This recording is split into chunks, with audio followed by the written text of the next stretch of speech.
sejak kecil sampai SMA tinggal di kampung, jadi saya sebenarnya tidak punya mimpi yang besar-besar sekali. Waktu saya kuliah pun sampai di semester 4 itu saya mahasiswa kupu-kupu, kuliah pulang, kurang aktif. Tiba-tiba pada suatu hari saya scroll Instagram, lalu feed Wime muncul di Instagram saya. Itu Wime membuka program pelatihan untuk perempuan dari Indonesia Timur yang berkuliah di bidang STEM. Lalu saya waktu itu tertarik mendaftar, kemudian saya coba mendaftar. Jadi sebenarnya saya alumni dari dua kegiatan WIME. Pertama, training WIME untuk perempuan dari Indonesia Timur di bidang STEM. Lalu yang kedua untuk female graduate mentorship program dari WIME. Ketika mengikuti program ini, saya ingat kami ada sekitar 9 atau 10 sesi, tapi di sesi keempat itu ada kelas online, bahas khusus tentang karir, lalu pembicaranya itu dari Modowata, lalu dari Aku Energi. Saya waktu itu dengar dua pembicara, tiba-tiba saya seperti sadar dari tidur dan terbangun dari mimpi. Lalu saya kayak melihat dua orang itu, terus saya tertarik sekali dan saya mulai mikir, wah kayaknya keren sekali bisa bekerja secara profesional, kemudian dengan pendidikan yang bagus. Tapi syaratnya memang harus bisa menguasai bahasa Inggris. Akhirnya sejak saat itu selesai kelas, saya daftar kursus belajar bahasa Inggris.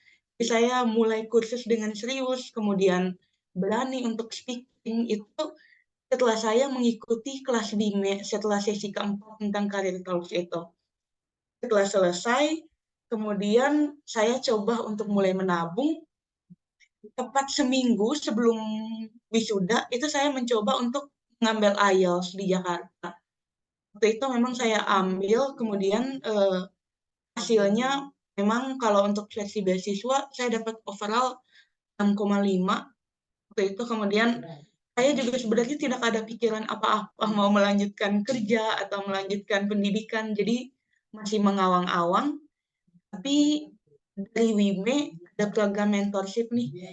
Waktu itu saya coba daftar lagi. Nah, di dalam program mentorship ini, syukurnya saya dapat mentor yang memang fokus juga nih di bidang lingkungan. Kemudian saya pernah diajak oleh beliau untuk secara langsung terjun ke bidang pekerjaannya. Jadi kami ada diskusi publik tentang isu lingkungan yang dikerjakan oleh beliau. Mentor saya Bu Budi, dia itu salah satu founder WIME juga. Setelah itu diskusi lain-lain. Saya waktu itu sebenarnya sambil apply pekerjaan, lalu ada beberapa pilihan pekerjaan, tapi sebenarnya cita-cita saya untuk melanjutkan pendidikan itu ada, tapi tidak terlalu besar. Jadi saya prioritaskan untuk bekerja terlebih dahulu. Kemudian bersama Mbak Budi, kami diberi tugas akhir oleh Mbak Budi untuk membuat action plan. Jadi apa yang mau dicapai dalam 5 tahun ke depan. Waktu itu bersama beliau kami diskusi, kemudian membuat sheet.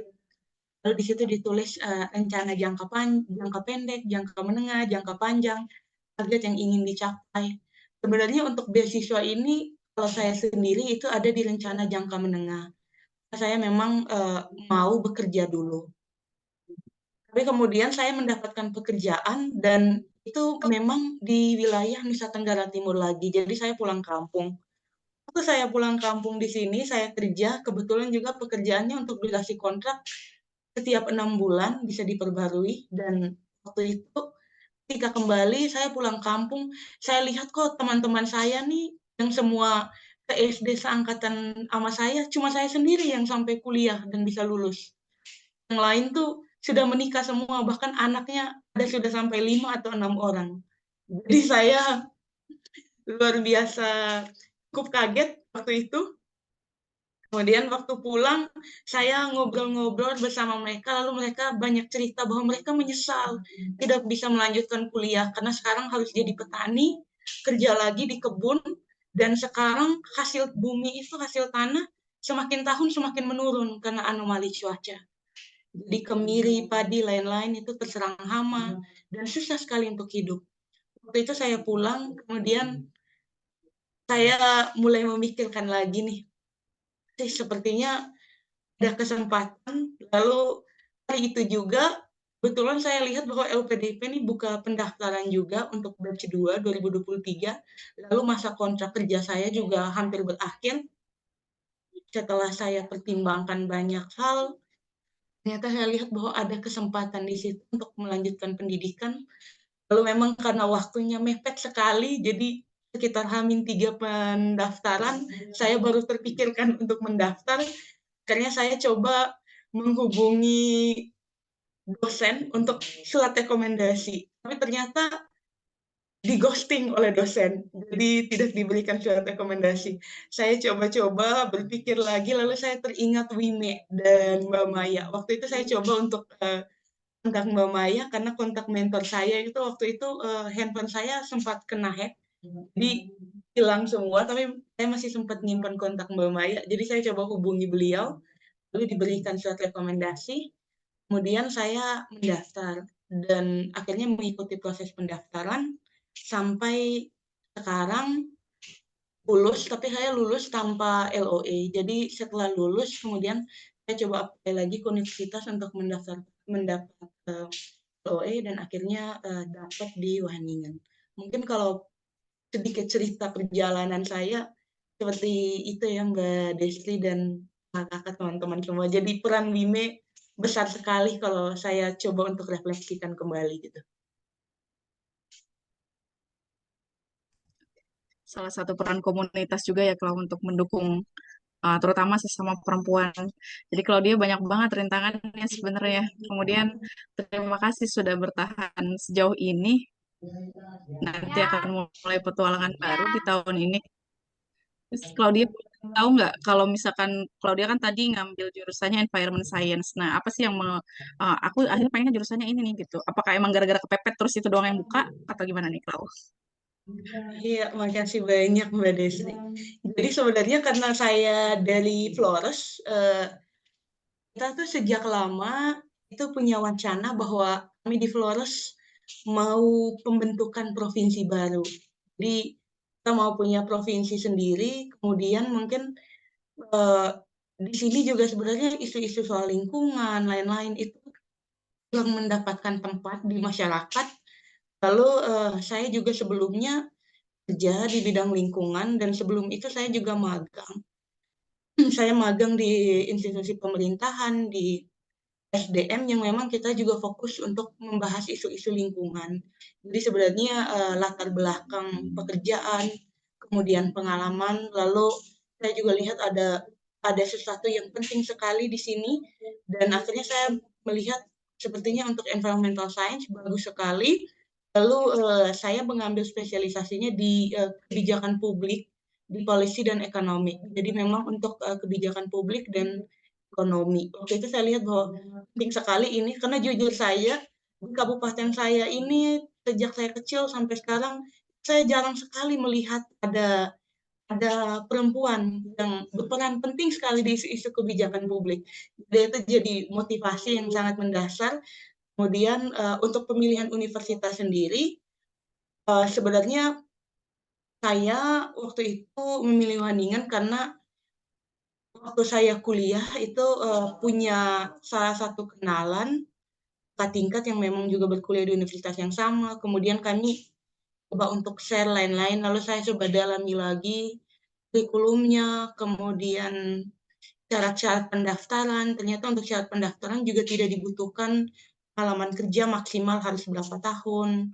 Kemudian saya coba searching lagi budaya hidup di kampus, lain-lain. Sebenarnya mungkin ada perankingan universitas yang mungkin saya pakai, tapi itu bukan menjadi prioritas utama untuk memilih kalau saya. Jadi saya memilih berdasarkan persediaan jurusan, kemudian mata kuliah lain-lain yang saya rasa memang relevan dengan apa yang mau saya capai gitu. Dan waktu itu memang pilihannya ada tiga kampus, terus bisa memilih kalau nggak salah satu kampus 2 atau 3 ya. Tapi saya memang memilihnya satu saja, Mbak, di aplikasi. Sudah tertuju ya di Wageningen. Iya, sudah tertuju. Berarti motivasinya sudah jauh dipersiapkan sebelumnya ya, Klau. Dan komitmen untuk nanti balik lagi membangun daerah itu sudah jelas Claudia pegang untuk nanti balik lagi bangun kampung Claudia lagi ya. Sebenarnya kalau untuk motivasi itu memang cukup jelas, tapi memang kalau untuk komitmen, karena di form pendaftaran itu kita juga diminta untuk menuliskan esai. Lalu untuk penulisan esai waktu itu sebenarnya saya juga cukup tinggi karena diminta juga komitmen kembali ke Indonesia.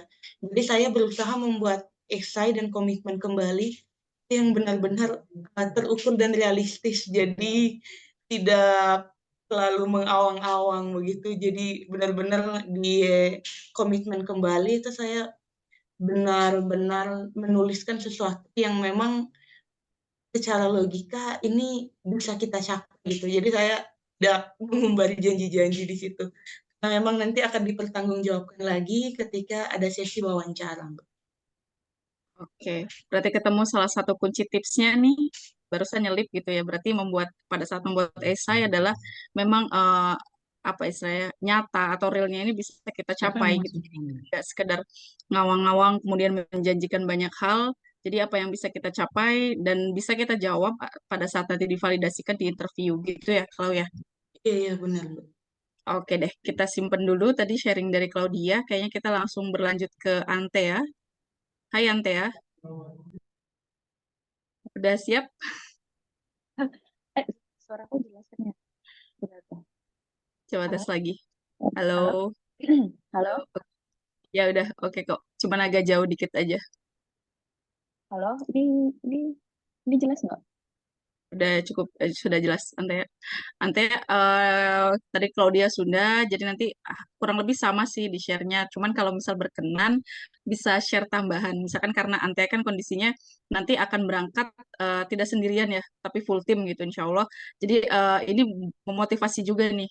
Kayak saya juga bu ibu gitu kan udah ada buntutnya, tapi masih pengen juga buat nanti ke depan bisa ngelanjutin jenjang pendidikan yang lebih tinggi. Jadi biar motivasi teman-teman yang mungkin masih sendiri juga kemudian nanti ada planning nanti untuk berkeluarga, kemudian untuk lanjutin pendidikan bahwa itu bukan hal yang bukan sebagai apa ya, bukan sebagai tantangan malah jadi kekuatan gitu untuk kita bisa uh, terbang lebih tinggi lagi.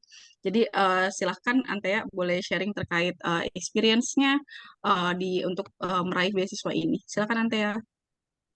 Untuk sharingnya, aku izin share ini ya, slideshow. Boleh, boleh, boleh. Ini Antea ini adalah mentinya Bu Maya. Jadi mentornya hadir. Di sini juga ada beberapa mentor yang hadir. Tadi ada Mbak Emilia, terus tadi ada Pak Sigit ya. Nanti kita boleh uh, tanya pendapat beliau-beliau juga atau nanti ya sekedar sharing boleh. Silakan nanti ya. Oke, udah muncul ya. Sudah muncul. Eh, Oke, makasih Mbak Desi, Bu Maya, dan Bu Me sudah memberikan kesempatan buat saya sharing pengalaman ini berdasarkan pengalaman saya tahun lalu apply ke LPDP dan juga apply ke universitas saya. Jadi perkenalkan, nama saya Antea. Saat ini saya masih bekerja sebagai maintenance engineer di PT Kalimantan Timur Persada dan saya juga merupakan alumni dari di batch 3. Kebetulan mentinya di mentornya Bu Maya sendiri. Halo Bu. Nah, terus gambaran hari ini, untuk sharing hari ini, saya mau sharing nih tahap-tahapnya dalam mempersiapkan aplikasi baik untuk sekolah dan juga aplikasi beasiswa itu ada beberapa yang harus kita pertimbangkan. Kemudian gimana sih caranya kita cari program yang fit buat purpose kita, terus juga dalam mencari beasiswa, dan terakhir kesimpulannya seperti apa sih sebenarnya proses mengejar studi lanjut itu. Oke, langsung kita mulai. Oke, jadi kalau dari pengalaman saya sendiri, ini ada beberapa hal yang harus kita pertimbangkan dan kita kontemplasikan lagi ke diri kita sendiri ya. Kurang lebih itu pertanyaannya ada 5W dan 1H. Jadi yang pertama, kenapa sih kita harus S2? Terus S2-nya kenapa harus program yang X ini dan di negara tertentu gitu?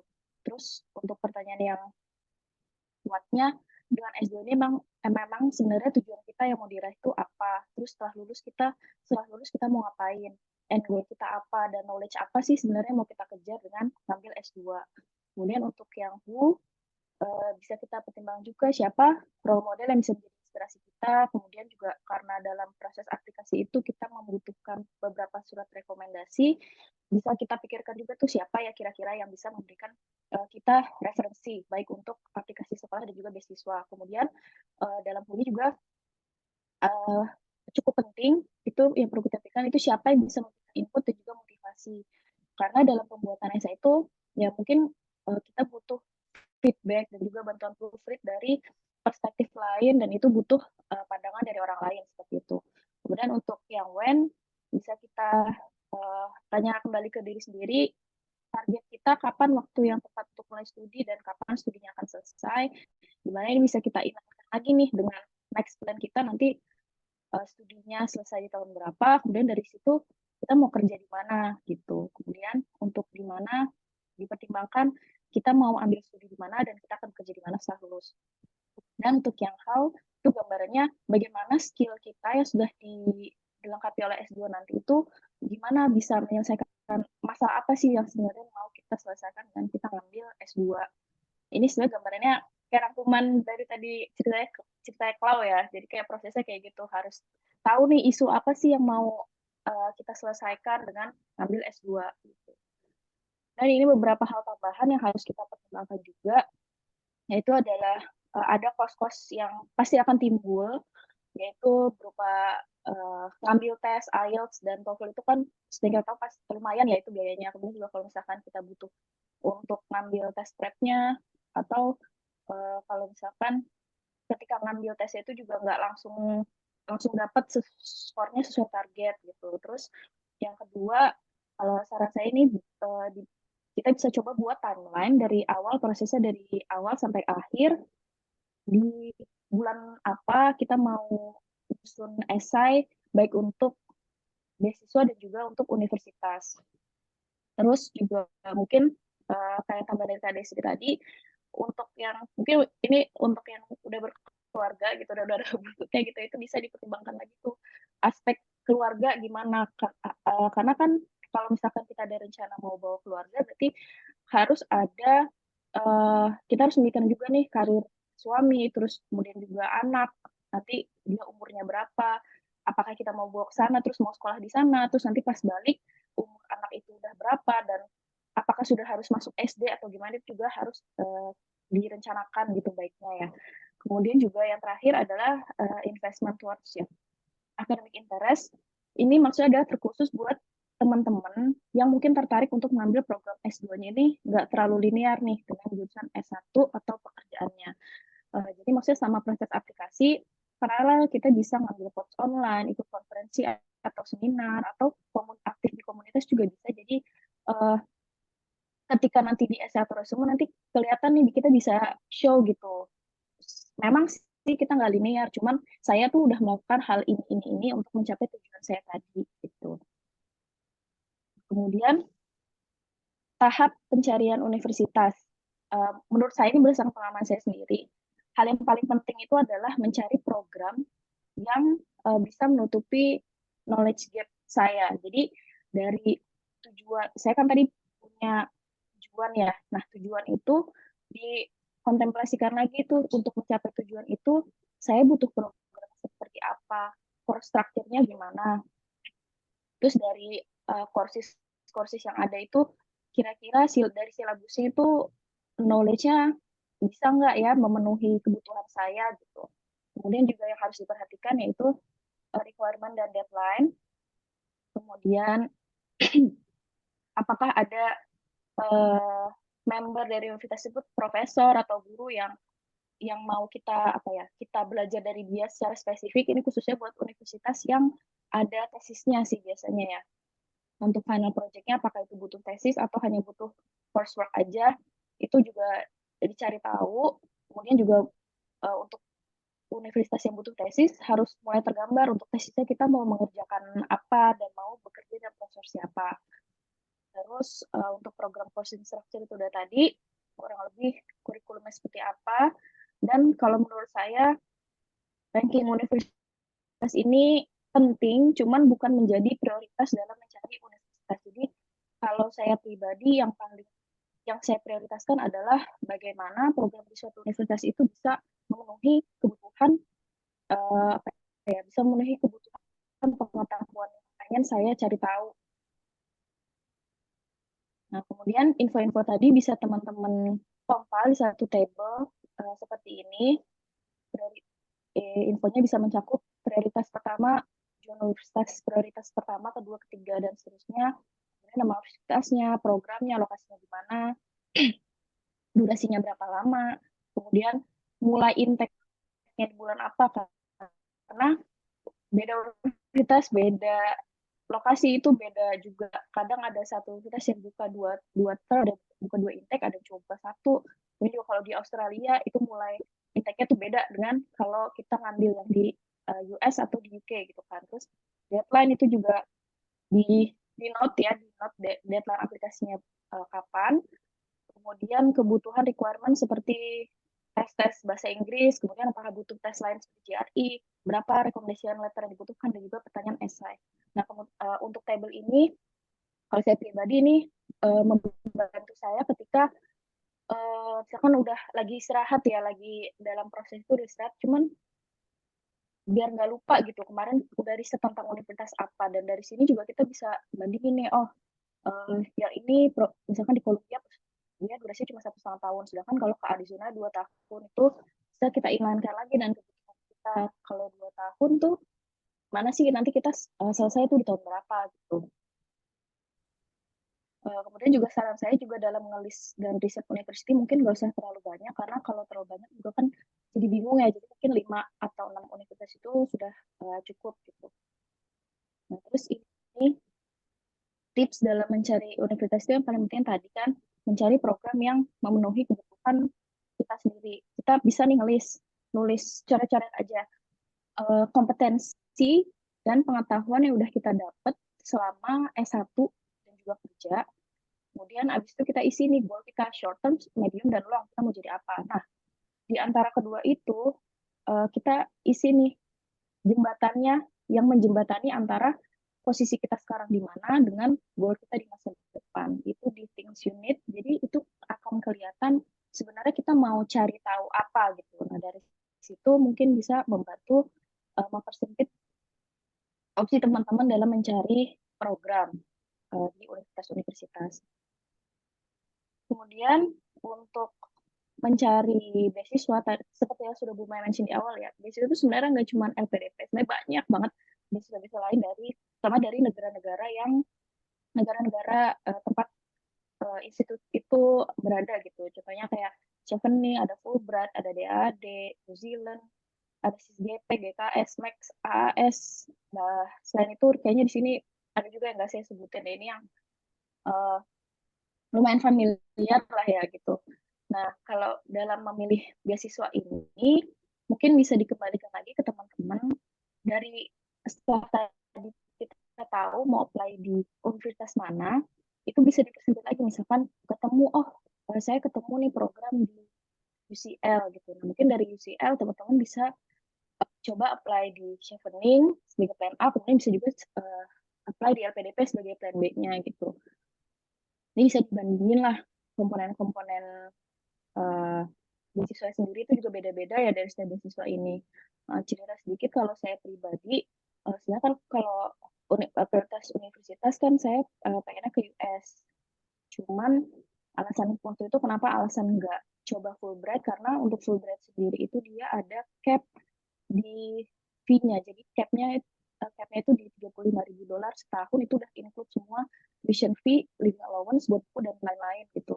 Nah, kalau berdasarkan saya sendiri di universitas yang prioritas pertama, $35.000 itu nggak nutut gitu lah istilah. Jadi harus dan kalau nggak nutut itu ketentuan dari Fulbright ya harus kita tutupin sendiri dari dana pribadi. Maka itu salah satu alasan saya memilih LPDP. Nah, kemudian yang harus kita cari tahu juga komitmen dari beasiswa-beasiswa ini, dari penyedia beasiswa ini setelah kita menyelesaikan studi ya.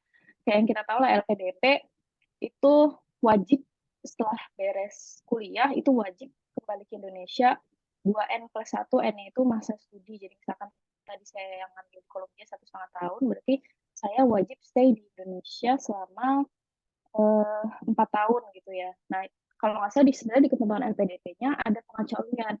Setelah lulus mungkin kita dapat keterima di institut seperti UN atau World Bank dan di Indonesia kemudian ditempatkan ke luar negeri itu boleh gitu. Jadi mungkin dalam mencari beasiswa ini teman-teman bisa nih riset lumayan mendalam terkait dengan value-nya, mereka mencari kandidat yang seperti apa, kemudian ada komitmen-komitmen pasca graduation, dan juga mereka mencakup komponen biayanya tuh apa aja sih gitu, untuk terutama untuk yang bisa bawa keluarga ya, itu bisa dipertimbangkan beasiswa mana sih yang ada ngasih tunjangan keluarga gitu. Yang saya tahu untuk AAS sendiri ini dia ngasih nih kalau misalnya kita bawa anak untuk award di AAS dia dapat privilege-nya itu adalah dapat subsidi untuk daycare gitu. Nah, untuk kalau award di LPDP nggak dapat, yang mana daycare di Australia sih ini saya juga dengar-dengar ya katanya lumayan mahal. Jadi kalau award di AAS ya ada privilege untuk dapat subsidi tersebut gitu. Nah, kemudian ini gambaran kurang lebih beberapa hal yang harus kita riset dan kita cari tahu ketika mencari beasiswa. Nah, masuk ke detail ke LPDP ya, karena kan dalam mencari beasiswa itu dan dalam proses aplikasi, kita tuh harus cari tahu ya, sebenarnya pihak penyelenggara itu mencari kandidat yang seperti apa, supaya bisa kita match nih, mereka mencari orang seperti apa, kalau sebisa mungkin kita matching ke arah sana gitu. Nah, value-value itu sebenarnya bisa kita cari tahu di web mereka. Nah, ini saya capture nih visi dan misinya dari LPDP, kemudian tujuan dan persiapan program LPDP ini. Jadi visinya LPDP itu sendiri kan adalah mempersiapkan sumber daya Indonesia untuk supaya nanti akan encourage inovasi dan memakmurkan Indonesia gitu ya, menjadikan Indonesia adil dan kemudian tujuannya ini ada apa bidang studi prioritas di engineering, science, agrikultur, hukum, ekonomi, finance, dan lain-lain. Nah, dari visi ini kelihatan nih, oh berarti mereka mencari kandidat yang mau belajar melanjutkan studi tingkat lanjut, kemudian kembali untuk istilahnya berkontribusi memajukan Indonesia kayak gitu kan. Nah, makanya dalam menulis esai ini juga kita harus tergambar lah gitu. Kalau visi kita tuh sama loh ke LPDP tuh visi kita sama dengan LPDP. Saya juga mau ikut kontribusi memajukan Indonesia kayak gitu. Kemudian juga dari LPDP sendiri nih tadi harus ada komitmen kembali ke Indonesia setelah menyelesaikan studi. Untuk gambaran seleksi LPDP-nya kurang lebih kayak gini ya, mungkin teman-teman ada yang udah familiar. Pertama itu ada seleksi administrasi. Beberapa yang harus kita tulis yaitu adalah esai rencana kontribusi dan juga profiling diri. Kemudian di sini kita juga masukin resume, kemudian tes bahasa Inggris, transkrip, dan surat rekomendasi. Serta jika mau jalur LOE itu boleh. Jadi kita masuknya ke jalur LOE. Nah, lanjut ke tahap berikutnya. Kalau kita belum punya LOE, kita harus ikut tes bakat skolastik. Itu isinya tes verbal, kuantitatif, kecukupan data itu mungkin kayak zaman dulu SNMPTN tulis ya, yang matematika dasar, kemudian ada juga yang verbal tuh yang padanan kata gitu. Nah, terakhir kalau kita lulus tes bakat skolastik, lanjut ke seleksi substansi atau interview. Nah, ini saya share sedikit lah tips dalam menyusun struktur SILPDP untuk rencana kontribusi ya. Yang pertama mungkin bisa kita gambarin dulu nih mission statement kita, gambarannya saya pengen berkontribusi di bidang apa, dengan cara apa, kemudian kita pecahkan itu ke dalam tiga waktu short term, medium, dan juga long term. Kemudian untuk konten dari gambaran outline dari essay itu sendiri, jadi paragraf pertama mungkin kita bisa masukkan dulu intro, kemudian background issue overview-nya, kemudian di paragraf kedua kita masukkan background kita dari mana, S1 kuliah di mana, kemudian cerita sedikit pengalaman bekerja seperti apa yang kita dapat dari pengalaman tersebut, kemudian masuk ke uh, interest kita gitu. Kita interestnya ngarahnya ke bidang mana sih? Lanjut ke pilihan program dan universitas, dan di 3 paragraf terakhir kita detailkan dan elaborasikan lagi rencana pasca studinya ya, yang dari short term, medium sampai long term tadi. Dan note-nya dalam menyusun esai ini akan sangat bagus buat teman-teman kalau punya mentor atau teman yang seenggaknya gitu ya untuk bantu proofread esai dan memberikan feedback. Nah, kalau saya sendiri waktu proses itu dibantu nih sama Bumaya, sama mentor saya waktu itu karena masih proses mentoring juga ya. Dibantu connect ke Devi waktu itu. Devi itu alumni Menti WIME batch 1 dan dia waktu itu lagi Warrior PDP juga dan lagi kuliah di MIT. Jadi saya karena dibantu dengan Bumaya, jadi saya bisa nanya-nanya tuh ke Devi kayak gimana sih kira-kira dalam menyusun esai dan dalam menghadapi interview gitu. Nah, kemudian untuk yang essay profiling diri itu gambarannya adalah seperti ini sih pertanyaannya. Jadi evaluasi diri sendiri gitu. Di mana kekuatan kita apa, kelemahan kita, apakah kita punya pengalaman membanggakan, kurang membanggakan, terus gambaran pertanyaannya seperti ada di kiri ini ya. Kemudian tips dari saya bisa dideskripsikan pertanyaan yang tadi kita jawab dengan metode STAR ya. Mungkin ini udah teman-teman insya Allah udah familiar lah ya dengan metode STAR ini, yang situation, task, action, dan resultnya ini. Ini kayak interview kerja gitu ya, didetailkan dari situasi seperti apa, lain, dan di akhir resultnya itu seperti apa. Nah, tipsnya juga dalam menyusun kedua esai ini, kalau bisa tuh benar-benar udah kita kenalin diri sendiri dan udah fix banget tuh, baik untuk rencana kontribusi dan juga profiling diri ini. Jangan sampai pas sesi interview itu nanti digoyang sama interviewernya, itu kita jadi goyah gitu. Nah, next, ini tahapan dalam nulis LPDP pasti ada tahapan bingung ya, kayak aduh bingung nulis apa sih, kayaknya nggak ada deh dari aku, kayaknya aku nggak ngapa-ngapain gitu, nggak ada yang bisa tulis, bingung juga isinya apa gitu. Terus ya kuncinya sebenarnya tulis aja dulu, berantakan mau coret-coret tulis tangan atau free writing di Google Drive itu nggak apa-apa banget. Yang penting kayak kalau misalkan lagi ngelamun aduh nulis apa ya, terus ada yang muncul di pikiran, ya udah tulis aja dulu gitu. Nanti proses kedepannya pasti kelihatan kok benangnya. Oh ternyata kemarin aku udah mikirin ini, terus oh ternyata dikonekin lagi ke sini gitu. Jadi train of thought-nya kelihatan. Dan pasti draft essay itu nggak mungkin, biasanya sih jarang ya satu draft essay langsung disubmit, itu kan kayak wow, mungkin ada tapi saya bukan salah satunya. Jadi kayak lumayan lah draftnya berapa kali iterasi baru iterasi minta feedback baru bisa submit gitu.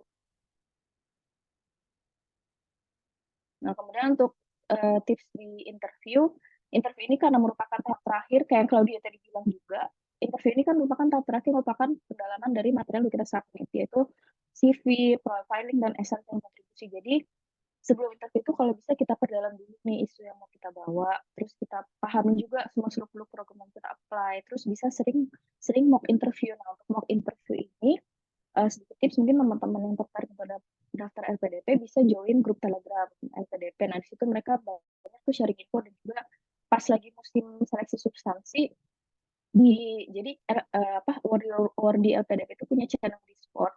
Nah, di situ mereka bikin mock interview free. Nggak ada biaya sama sekali.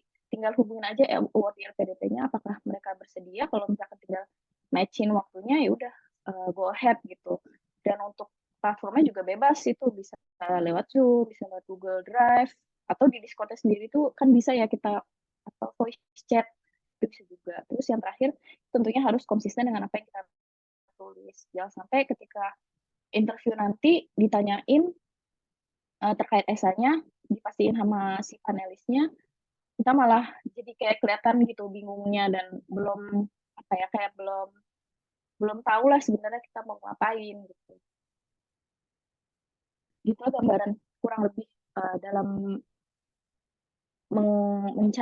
melanjutkan studi lanjut gitu ya. Itu mungkin prosesnya cukup panjang, dan beberapa tips yang saya sharing ini berdasarkan pengalaman, itu sering-sering aja tuh cek website beasiswa universitas, dalemin semua, cari profesornya bidang apa, kemudian cari cost structure-nya. Kalau universitas luar tuh mostly mereka tuh udah komprehensif banget lah ngasih silabus itu, bahkan kalau Columbia tuh per mata kuliahnya itu mereka udah ngasih PDF buat yang term yang lagi berlangsung. Jadi saya bisa ngecek, oh kayak gini gambarannya, gambaran penilaiannya tuh kelihatan semua, gambaran penilaiannya dilihat dari dosen, uh, apa presensinya berapa persen gitu, pokoknya mereka lengkap banget. Belajar apa, terus buku dan literatur yang dibutuhkan apa, itu udah di list semua. Itu tinggal bisa teman-teman cari aja di web universitas, biasanya ada, insya Allah. Terus kemudian kalau bisa itu ya stick to your timeline ya. Jadi dari timeline yang kita buat tadi sering-sering dipantau, mungkin bisa jadi wallpaper atau ditempelin di print, ditempel di dinding. Jadi bulan ini harusnya udah selesai draft 2 gitu loh. Tapi kok belum ya, berarti harus langsung diselesaikan gitu. Kalau bisa dalam menyusun essay itu jangan SKS. Kemudian juga invest in your interest. Kalau bisa ya gabung ke komunitas kayak WIME ini ya. WIME ini sangat apa ya, dalam perjalanan saya menjadi S2, WIME itu menjadi salah satu wadah saya dalam apa ya, mencari wadah untuk dalam mencari interest saya ini. Jadi bertemu dengan Bunga itu sangat-sangat membantu, karena waktu mentor Bunga itu juga pertanyaan pertama di rumah itu adalah kamu mau ngapain. Nah, dari situ tuh kurang lebih udah membantu saya ke depannya outlining untuk aplikasi beasiswa dan juga sekolah gitu. Terus kalau bisa kita cari mentor atau teman ya, buat kita maju bareng-bareng, karena kalau sendiri sih ya lumayan apa ya, lumayan berat ya. Kalau sendiri kan kayak ada ya entah menunda-nunda atau nggak dapet feedback, terus kebingungan yang disimpan sendiri yang malah bikin overthinking dan nggak jadi apply gitu. Terus yang paling penting juga cari apa sih yang memotivasi kalian dan motivasi kita, dan sebenarnya mimpi dan goal kita apa gitu. Dan yang terakhir kita do the best and let God do the rest. Jadi habis udah ikhtiar nih, semua prosesnya udah kita lakukan sebaik mungkin, ya tinggal tawakal dan berserah. Semoga melanjutkan studi ini merupakan rezeki gitu dari Tuhan buat kita gitu ya. Kemudian untuk sharing sedikit, tadi yang pertanyaannya Kak Desri ya, pertimbangan ngajak anak gitu. Kalau saya pribadi, saya punya, alhamdulillah saya punya rezeki, punya suami yang kondisi kerja suami itu sampai sekarang sih masih WFA. Ya. Jadi rencananya dengan saya ngajak itu, suami saya mau mengajukan ke kantornya, ya mungkin WFA untuk berapa bulan, karena sebenarnya kalau boleh cerita sedikit, suami saya juga di dalam proses buat apply LPDP dan juga S2 ini gitu. Jadi saya insya Allah berangkat nanti di Q3 tahun ini, insya Allah itu udah bareng-bareng. Suami saya mau mengajukan WFA ke kantornya. Kemudian untuk anak saya juga itu salah satu riset yang harus diperhatikan di negara tujuan itu, gambarannya living allowance-nya apakah living allowance dari beasiswa itu akan bisa nutupi living cost kita. Itu yang saya cari tahu, itu saya tanya-tanya tuh ke di LPDP yang bawa keluarga. Itu saya cari-cari siapa ya award keluarga, itu saya japri, kira-kira Mas boleh tanya-tanya nggak, udah tanya aja lah. Kalau sama award di LPDP itu insya Allah akan menjawab pertanyaan-pertanyaan kita kok gitu, kalau misalnya kita juga approach-nya tentu dengan baik gitu ya. Terus selain itu juga saya, karena anak saya masih umurnya 3 tahun, jadi rencananya di sana usianya itu sudah masuk pre-K. Jadi salah satu riset yang saya lakukan, apakah di sana sekolahnya itu dikenakan biaya atau enggak, kemudian jam sekolahnya berapa, kemudian gimana proses registrasinya, itu juga saya pertimbangkan gitu. Kurang lebih itu sharing dari pengalaman saya.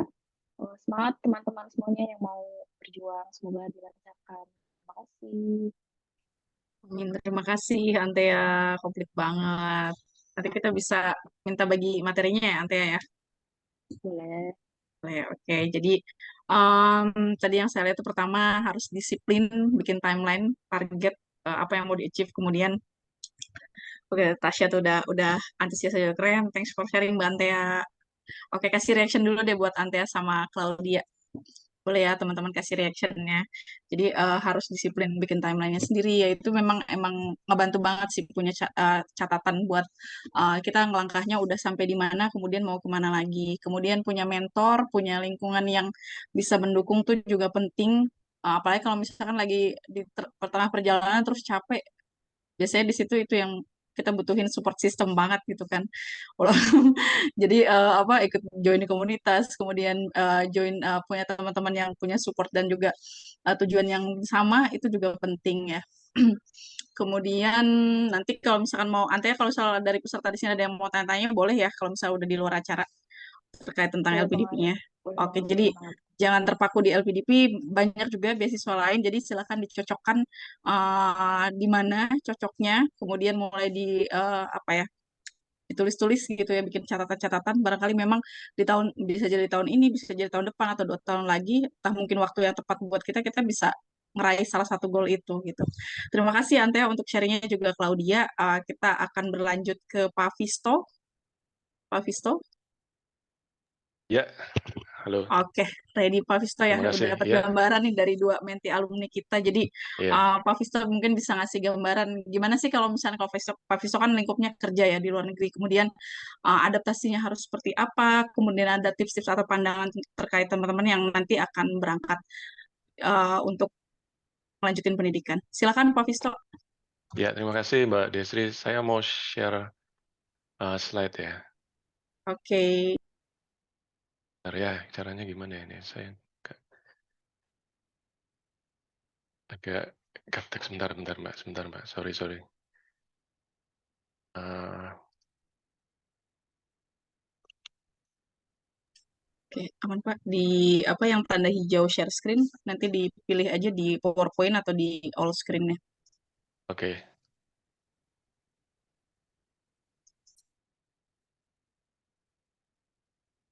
Eh,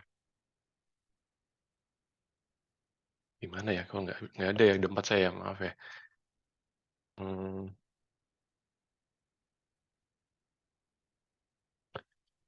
bentar. Apa saya tuh nggak keluar pilihan. Kalau saya klik di share screen ini nggak ada pilihannya. Atau di screen aja. Oh, udah sudah terlihat nih, Pak. Oke.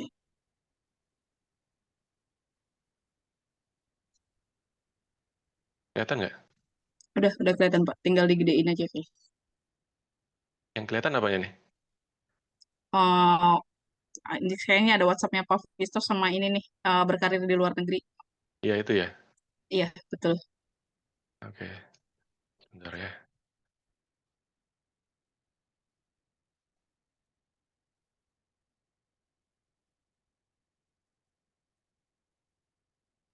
Nah ini kelihatan sekarang ya, nggak semuanya kelihatan ya. Sip, betul. Sudah, Oke, Pak. sorry. Oh, jarang pakai Zoom soalnya. Oke, terima kasih Mbak Desri, terima kasih teman-teman semuanya. Terima kasih Mbak Maya. Senang sekali bisa punya kesempatan untuk sharing di acara sharing apa ini istilahnya masterclass atau sharing bersama lah dengan teman-teman di WIME terutama. Dan tadi kita dengar sama-sama ya sharing dari Claudia maupun Antea hebat-hebat sekali. Saya ikut senang gitu dengar teman-teman sekarang sudah banyak yang bisa apa istilahnya belajar dan menggapai apa yang dicita-citakan gitu, dan saya pikir sekarang juga kesempatannya juga lebih lebih besar gitu. Jadi saya juga berharap ya teman-teman juga bisa memanfaatkan kesempatan yang ada atau peluang yang ada gitu ya. Untuk kesempatan kali ini saya nggak mempersiapkan slide banyak, cuman sebelum saya mulai mungkin sedikit dari saya adalah mengenai materi yang akan saya sharing kali ini mungkin lebih kepada sharing personal aja, dan terlebih lagi saya lebih memfokuskan kepada mengenai tips saya dari pengalaman saya pribadi untuk berkarir di luar negeri. Tadi kan mungkin ada juga dari mungkin Claudia atau Antea, saya lupa, yang sharing mengenai ada rencana untuk kemudian bekerja kembali di Indonesia dan mungkin mengabdi di tanah air gitu dan sebagainya. Berkarir di luar negeri ini menurut saya adalah salah satu opsi yang bisa teman-teman ambil dalam berkarir di manapun lah itu ya, dan di mana ketika teman-teman kemudian misalnya mempunyai keinginan untuk berkarir di luar negeri, itu apa yang akan saya sharing di sini bukan satu-satunya cara atau bukan hanya ini yang bisa ditempuh gitu. Jadi bisa banyak sekali cara yang bisa teman-teman jalani untuk bisa bekerja atau berkarir di luar negeri. Dan berkarir dalam hal ini mungkin saya tekankan lagi, dalam hal ini adalah memiliki pekerjaan yang long term ya. Jadi tidak sekedar mungkin bekerja dalam kurun waktu yang relatif singkat gitu. Sebelumnya mungkin sedikit perkenalan, saya biasa dipanggil Visto. Saat ini saya bekerja di Perth di Australia sebagai data scientist di Chevron Australia. Kebetulan saya juga mulai tahun kemarin saya juga ikut berkontribusi, ikut bantu-bantu teman-teman di WIME sebagai salah satu mentor. Dan alasan saya waktu itu juga pengen ikut join di WIME ini adalah saya memang punya sedikit concern atau dibilang apa ya, bukan concern tapi lebih kepada ketertarikan karena isu-isu perempuan di tempat kerja gitu, karena kebetulan saya banyak bekerja di tempat yang lebih banyak pekerja perempuannya gitu. Jadi saya melihat itu sebagai sesuatu yang harus bukan hanya untuk perempuan saya, tapi baik perempuan maupun laki-laki harus lebih memahami dan lebih care masalah perempuan di tempat kerja gitu ya. Kemudian sedikit mengenai perjalanan karir saya bikin yang singkat aja. Saya dulu memulai karir saya di Chevron di Indonesia. Sebenarnya tahun 2002 itu saya join di Unocal di Balikpapan. Kemudian Unocal kemudian diakuisisi oleh Chevron, dan saya bekerja di Indonesia sampai tahun 2014. Sekitar tahun 2010 saya sempat ditugaskan di Australia di Perth juga selama 2 tahun gitu, dan itu pengalaman saya selama 2 tahun waktu saya masih di Chevron Indonesia tapi saya ditugaskan di Australia itu sedikit banyak mempengaruhi pilihan saya untuk sekarang saya berkarir di Chevron Australia. Nanti saya akan ceritakan di slide-slide berikutnya. Kemudian kembali lagi di tahun 2014 itu saya kemudian memutuskan untuk mencoba melamar pekerjaan di tempat lain ya. Jadi setelah 12 tahun saya memberanikan diri untuk mencoba peruntungan di perusahaan lain. Kebetulan saya waktu itu mencoba untuk apply di Qatar Petroleum di Middle East, di Timur Tengah.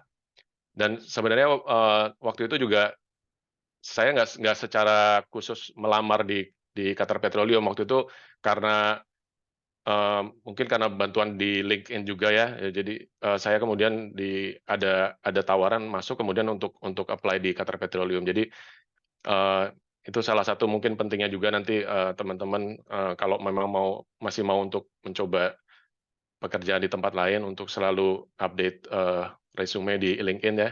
Dan itu saya alami waktu saya di Qatar Petroleum. Akhirnya saya diterima di sana dan saya sempat bekerja di Qatar Petroleum selama kurang lebih 4 tahun. Kemudian tahun 2018 saya kemudian pindah ke Australia dan kebetulan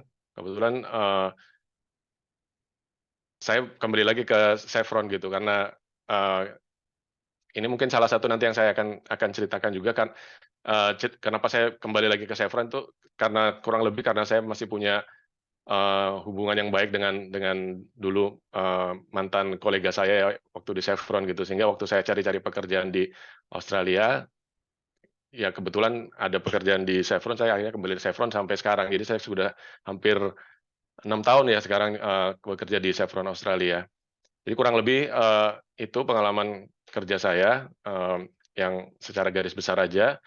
Nanti berikutnya akan saya ceritakan aja mengenai bagaimana pandangan saya bekerja di Qatar, kemudian bagaimana pandangan dan sedikit cerita saya waktu bekerja di Australia supaya ada perbandingan. Kemudian nanti terakhir mungkin saya tutup dengan beberapa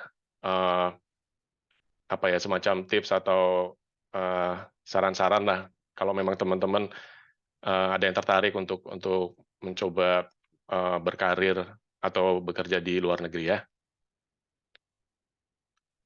Nah, saya mulai bekerja di Qatar deh. Ini saya berdasarkan pengalaman saya waktu tahun 2014 sampai 2018 ya. Jadi kalau misalnya mungkin Mas Sigit ada di sini ya, teman saya tuh Mas Sigit mungkin sekarang masih di Qatar tuh. Jadi kalau apa yang saya sampaikan ini mungkin sudah out of date ya, tidak up to date lagi karena udah lebih dari 6 tahun yang lalu. Silakan dikoreksi. Tapi ini hanya berdasarkan apa yang saya tahu, apa yang saya rasakan, apa yang saya pelajari dari pengalaman bekerja saya saat di Qatar, atau bisa diambil juga sebagai pengalaman bekerja di Timur Tengah secara umum ya, karena bekerja di Qatar menurut saya secara dalam banyak hal itu mirip sekali antara bekerja di Qatar, bekerja di Saudi misalnya, atau bekerja di Kuwait atau di negara-negara Teluk di sana ya, mirip lah, beda-beda tipis. Jadi mungkin bisa diambil sama kesimpulannya ya. Jadi bekerja di Timur Tengah itu atau di Qatar, teman-teman akan menemui banyak sekali budaya yang berbeda-beda. Kenapa? Karena di sana itu di Qatar, populasi ekspatriatnya sangat besar. Jadi jumlah ekspatriat di Qatar itu jauh melebihi jumlah warga negara aslinya.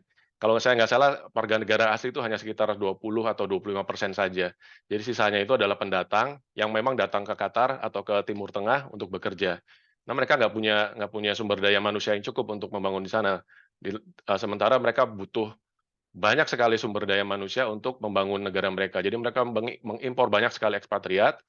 Akibatnya banyak sekali orang dari berbagai macam negara, berbagai macam budaya, berbagai macam bangsa tinggal di situ. Dan di situ serunya sebenarnya kita bisa berinteraksi dengan berbagai macam orang dari berbagai macam negara. Di situ saya salah satu yang sangat berkesan buat saya pribadi adalah ini. Jadi keragaman budaya, dan kita bisa belajar dari berbagai macam budaya di seluruh dunia ya. Jadi itu itu yang pertama. Kemudian pasar kerja yang dinamis ya, relatif dinamis. Karena apa? Karena mereka itu punya banyak sekali uang ya, mereka sangat kaya dan mereka sangat jor-joran dalam pembangunan gitu. Sehingga mereka punya banyak sekali proyek dalam berbagai sektor. Yang jelas energi ya, karena mereka utamanya adalah minyak dan gas bumi kan. Di sana banyak sekali perusahaan energi yang besar-besar, beserta perusahaan-perusahaan turunannya ya, atau servis ya. Biasanya ada perusahaan-perusahaan yang mendukung atau mensupport perusahaan minyak ya. Kemudian tentu perusahaan konstruksi karena banyak sekali pembangunan, perusahaan keuangan, perusahaan hospitality, dan lain sebagainya. Jadi peluang dalam hal jenis-jenis sektor pekerjaan atau industri sangat banyak dan sangat dinamis gitu. Standar hidup tinggi karena mungkin teman-teman tahu bahwa di sana negara yang kaya dan mereka kualitas pembangunan juga tinggi, fasilitas kesehatan, pendidikan. Kalau teman-teman ada yang sudah berkeluarga, di sana fasilitas pendidikannya terjamin, kesehatan terjamin, dan rekreasi ya, dari segala macam fasilitas infrastrukturnya juga banyak dan yang kualitasnya tinggi. Secara standar hidup mereka lebih tinggi tentunya relatif dibanding negara-negara yang berkembang lainnya ya. Ini saya mengenai sistem sponsorship saya kurang tahu apakah ini masih berlaku atau tidak. Tapi pada saat saya di sana waktu 6 tahun yang lalu atau 2014-2018 itu masih ada namanya sistem kafala atau sponsorship. Jadi untuk kita bisa bekerja di sana kita harus punya sponsor dulu. Ini sedikit berbeda dari beberapa negara lain termasuk Australia, nanti saya jelaskan perbedaannya apa. Jadi untuk bekerja di Qatar atau di negara Timur Tengah pada umumnya, teman-teman harus ada sponsorship dari perusahaan yang akan meng-hire teman-teman terlebih dahulu. Jadi nggak bisa kita datang ke sana terus cari pekerjaan di sana gitu, nggak bisa. Kita ke sana itu sudah dalam rangka bekerja dan sudah memegang kontrak kerja gitu. Itu yang namanya sistem kafala namanya, dan itu sangat umum di negara-negara Timur Tengah lainnya. Mungkin sekarang sudah agak berbeda atau mungkin sudah nggak ada, saya kurang tahu. Mungkin namanya beda atau mungkin sistemnya sedikit berbeda. Cuman pada saat saya di sana, sistem kafala ini sangat sangat sangat condong terhadap perusahaan, di mana pekerja posisinya agak lemah nih. Juga semua benar-benar dipegang oleh perusahaan dalam hal istilahnya pengaruhnya ya. Jadi begitu ada kontrak kerja, segala macam istilahnya terms and condition itu semua dipegang oleh pihak perusahaan. Jadi pihak pekerja dalam hal ini menerima sponsorship dan bekerja, tapi misalnya pada suatu saat ada sesuatu yang dispute lah, anggaplah dispute antara pekerja dan perusahaan, posisi pekerja relatif lebih lemah gitu. Jadi kalau misalnya sponsorship-nya diputus, ya sudah, pekerja tidak punya bargaining posisi yang kuat. Saya nggak tahu apakah itu sudah berubah sekarang ya, mudah-mudahan sudah lebih berkembang. Kata reverse ini maksud saya adalah mengenai karir ya. Jadi ini mungkin perlu dipahami juga apabila teman-teman punya keinginan untuk bekerja di Timur Tengah ya. Prioritas karir itu mereka berikan kepada warga negara asli mereka dulu. Ini saya pikir sama juga di negara-negara Teluk lainnya, di Saudi maupun di Uni Emirat Arab dan mungkin di Kuwaiti. Mereka punya program-program, kalau di Qatar namanya Qatarisation, kalau di Uni Emirat Arab namanya Emiratisation ya. Jadi mereka lebih mendorong warga negara mereka untuk maju gitu. Akibatnya apa? Akibatnya kepada ekspatriat, kesempatan untuk karirnya bukannya tidak ada, tapi agak terbatas karena prioritasnya kalah dengan warga negara asli sana gitu. Jadi ini perlu dipahami dalam arti untuk manage expectation aja. Jadi mengetahui bahwa dalam hal karir tidak seprogresif lah. Misalnya kalau teman-teman berkarir di Indonesia atau di tempat-tempat lain gitu, di mana progresi karirnya mungkin lebih banyak atau lebih panjang daripada kalau berkarir di Qatar. Tapi ini secara umum ya, ada juga teman-teman kita atau dari negara lain gitu yang punya karir yang bisa berprogresi gitu dari bawah sampai mungkin ke jenjang yang lebih tinggi. Ini hanya secara umum saja. Remunerasi ini bukan ini rahasia umum ya, kalau di sana kompensasinya relatif lebih tinggi, tunjangannya macam-macam, tunjangan kesehatan, tunjangan pendidikan, tunjangan kendaraan, kalau saya nggak salah ada juga macam-macam tunjangan. Jadi di luar gaji ada berbagai macam tunjangan. Kemudian yang paling menarik tentu saja di sana tanpa pajak. Jadi at least waktu saya di sana gajinya masih tanpa pajak ya, nggak tahu kalau sekarang mungkin sudah ada, tapi saya dengar mungkin masih sama ya. Dan ini berlaku di seluruh negara-negara Timur Tengah lainnya. Rata-rata mereka nggak menerapkan pajak penghasilan ya, pajak penghasilan kepada pegawainya. Kalau ini personal saya ya, menurut saya lokasinya strategis banget. Jadi kalau teman-teman suka jalan-jalan, Qatar itu atau Timur Tengah pada umumnya itu kan terletaknya di tengah-tengah ya. Jadi kalau memang suka jalan-jalan tuh kemana-mana gampang, mau ke atas sudah banyak tuh yang bisa dikunjungi. Ada negara-negara Eropa Timur, kalau mau ke Eropa juga dekat, mau ke bawah ke Afrika gampang gitu kan, mau ke balik lagi ke tanah air juga nggak terlalu jauh, jadi kemana-mana gampang gitu. Ini kalau teman-teman suka jalan-jalan di sana tuh memang strategis lah. Kemudian yang berikutnya ini mengenai norma budaya dan sosial ya. Ini mungkin sudah banyak diketahui juga, di sana cenderung konservatif ya dalam hal budaya dan dalam hal pergaulan, dan ini berpengaruh juga terhadap peran gender juga. Jadi peran gender di sana secara tradisional masih kuat terhadap laki-laki ya. Tetapi Qatar termasuk salah satu negara Arab yang sebenarnya termasuk yang paling progresif, dalam arti misalnya di dunia kerja sudah banyak posisi-posisi yang ditempati, posisi-posisi kunci ya yang sudah ditempati oleh perempuan gitu. Bahkan sudah ada menteri perempuan di Qatar itu. Tapi secara umum masih mereka punya budaya yang konservatif. Jadi ada sedikit barrier lah untuk gender di sini. uh, dan ini berpengaruh juga terhadap pekerja ekspatriat juga ya, apalagi kalau pekerja ekspatriat yang perempuan gitu. Kalau ini mungkin secara umum saja ya, mengenai peluang karir, kalau saya bilang terbatas ini bukan berarti tidak banyak gitu. Ini maksudnya adalah karena mungkin norma budaya dan sosial, perempuan lebih banyak berkarir di bidang-bidang tertentu gitu. Tapi waktu saya di sana kebetulan juga banyak juga pekerja-pekerja ekspatriat perempuan yang bekerja sebagai engineer, sebagai geologis, sebagai profesional-profesional lain di sana.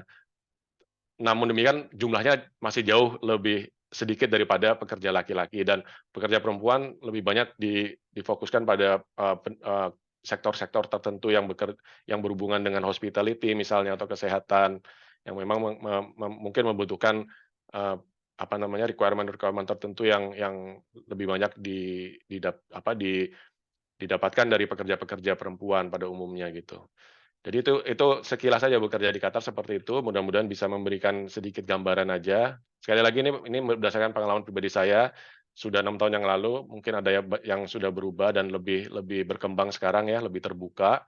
Apalagi kemarin habis Piala Dunia ya, mungkin banyak hal yang sudah berubah sejak itu. Tapi kurang lebih seperti itu, dan nanti kita bisa bandingkan dengan sedikit hal yang bisa ditemukan di Australia.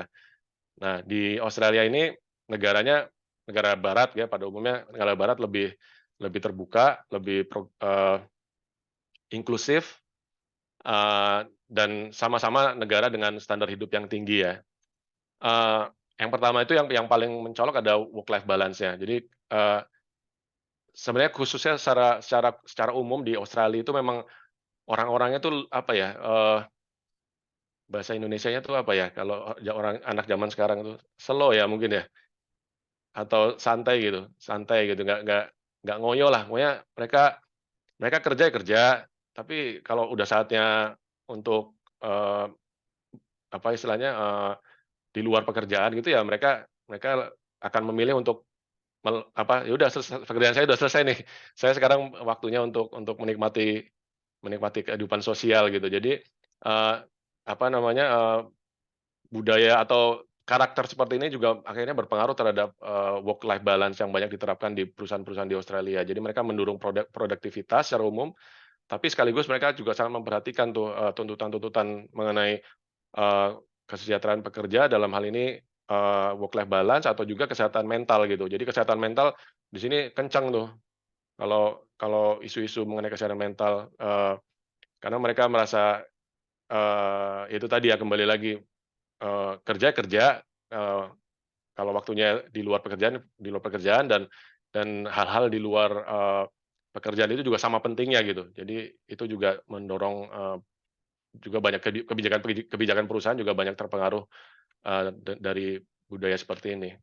Kemudian tadi saya sudah sebutkan lingkungan kerjanya inklusif, jadi mendukung kesetaraan kesempatan bagi siapapun, termasuk bagi perempuan, dari berbagai macam ras, gender, orientasi seksual, dan umur ya, dan itu sangat kencang di sini kalau ada isu-isu yang mengenai inklusivitas ya. Tapi di satu sisi Australia juga punya regulasi yang sangat ketat ya. Tidak hanya berpihak kepada perusahaan, tapi juga terutama kepada pekerjanya. Jadi sana hak-hak pekerja, kondisi kerja, dan namanya standar keselamatan itu sangat diperhatikan, dan undang-undangnya tuh ketat gitu, dan pelaksanaannya terutama itu juga sangat ketat. Jadi dalam hal ini pekerja cenderung merasa lebih diperhatikan lah, walaupun mungkin tidak sempurna ya, tapi mereka punya istilahnya punya suara untuk menyuarakan itu gitu. Dan itu tercermin dari regulasi-regulasi yang sangat ketat. Tidak hanya peraturan perusahaan, tapi kebijakan visa juga ketat. Nah, ini saya pengen membandingkan ini dengan yang tadi di Qatar ya. Kalau di Qatar kita ke Qatar itu atau ke Timur Tengah itu sudah harus punya pekerjaan kan. Nah, kalau di sini di Australia pada umumnya nih sekitar mungkin saya bisa bilang 90% pekerja yang dari luar Australia, mungkin mereka mencari pekerjaan di sini setelah mereka mendapatkan visanya terlebih dahulu. Jadi mereka apply visa dulu, kemudian dari visa itu mereka bisa mendapatkan working rights atau hak untuk bekerja, dan dari situ mereka bisa untuk melamar pekerjaan gitu. Sedikit berbeda. Jadi kalau di Qatar tadi kita ke sana sudah pegang kontrak kerja nih istilahnya. Kalau di Australia kebanyakan kita pegang visa dulu, baru kita lamar kerja. Walaupun ada beberapa pekerjaan yang istilahnya yang memang benar-benar dibutuhkan, mereka bisa disponsori juga, sama seperti tadi di Qatar, mereka bisa disponsori oleh perusahaan, dan ketika mereka disponsori, mereka akan dibantu visanya juga. Jadi, visa kerja itu dibantu oleh perusahaannya, tapi jumlahnya lebih sedikit daripada mereka yang mendapatkan visa terlebih dahulu baru melamar pekerjaan. Kemudian pasar kerja kompetitif, karena di sini memang sangat demand pekerjaan sangat tinggi. Secara umum Australia sebenarnya sangat kekurangan tenaga kerja gitu. Jadi persaingannya sangat tinggi, dan mereka masih terus mencari pekerja-pekerja dari luar Australia karena mereka nggak punya cukup sumber daya manusia sebenarnya untuk mengisi mengisi lowongan-lowongan yang ada di sini gitu. Jadi persaingan itu sangat tinggi, oleh karenanya kualifikasi dan pengalaman kerja itu sangat menentukan. Jadi itu yang mungkin salah satu tantangan ya kalau yang di sini bekerja di Australia gitu. Walaupun demikian, selama kita punya skills, punya kualifikasi yang tepat, kesempatan berkarir akan terbuka lebar karena itu tadi, pekerjaan itu sangat banyak, kalau kita punya skill yang tepat, mudah-mudahan kita bisa punya punya kesempatan yang lebih besar untuk bekerja di sini. Sama seperti di Qatar atau di Timur Tengah, standar hidup di sini tinggi, layanan pendidikan kesehatan semuanya juga bagus, dan lingkungan di sini juga bersih dan aman gitu. Yang saya rasakan juga, keluarga saya di sini, anak-anak juga saya merasa aman gitu, membawa keluarga saya ke sini, kemudian mereka hidup di sini itu saya merasa relatif lebih aman. Tapi patut diingat juga bahwa biaya hidup di sini juga tinggi gitu ya. Jadi walaupun gaji relatif tinggi, tapi di Australia ini biaya hidup juga cukup tinggi, dan di situ termasuk pajaknya juga tinggi. Jadi kalau di Qatar tadi tanpa pajak penghasilan ya, di Australia ini pajaknya rata-rata bisa sampai mungkin mirip di Indonesia ya, 35 atau sampai 40 lah, 35, 37 sampai 40% tergantung bracket pajaknya gitu. Namun demikian, karena pengelolaan pajaknya relatif lebih bagus ya, kita di sini tuh perasaannya walaupun pajak tinggi tapi ikhlas-ikhlas aja gitu loh, karena apa yang dipotong dari penghasilan kita itu kemudian bisa dinikmati lagi oleh warganya gitu dalam bentuk infrastruktur, dalam bentuk ya itu tadi berbagai macam layanan kesehatan pendidikan yang bagus gitu. Karena pendidikan misalnya kalau pendidikan itu kalau sampai dengan SMA itu kalau kita di sekolah publik itu gratis ya. Kesehatan juga yang basic itu gratis.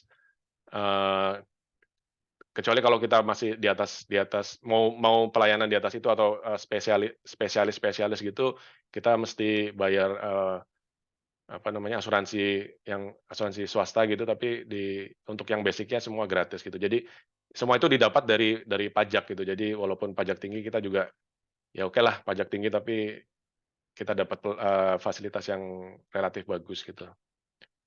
Nah itu sedikit dari Australia, mungkin sudah dapat gambaran lah perbandingannya antara Australia dan Qatar, dari pengalaman saya pribadi. Dan sekarang sedikit tips saja, kalau berkarya di luar negeri itu mau seperti apa sih? Ini menurut saya ya, versi saya yang pertama, mungkin tujuan jangka panjangnya ya kembali lagi, kita tuh mau apa gitu. Mungkin terdengar agak klise gitu, tapi sebenarnya pemetaan karir itu sangat penting loh, karena kita mesti mengetahui apa yang kita inginkan dalam jangka panjang gitu, karena itu akan membantu kita nanti untuk kita tuh mau seperti apa sih, mau apa yang kita capai itu jelas gitu. Setelah itu bisa mungkin dipecah-pecah menjadi, tujuan jangka pendek yang tadi mungkin Claudia juga sempat sharing ya mengenai, tujuan jangka pendeknya yang lebih terukur, lebih realistis dan bisa dicapai gitu.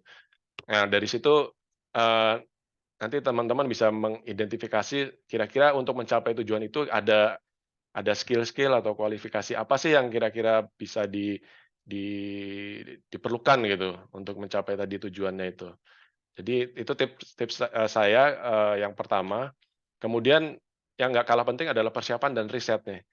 Nah, kalau memang mau berkarir jangka panjang misalnya, mungkin sudah bisa melakukan riset yang menyeluruh lah termasuk budaya, etika kerja, kondisi kondisi hidup dan sebagainya gitu. Karena banyak, eee dari teman-teman saya juga nih, kadang-kadang mereka agak syok juga begitu misalnya sampai di Qatar atau di Australia gitu, mereka nggak sesuai dengan, apa yang ada di pikiran mereka sebelumnya gitu, karena nggak siap dengan budayanya atau nggak siap dengan etika kerjanya, eee, jadi saya pikir penting juga untuk melakukan riset sebelumnya.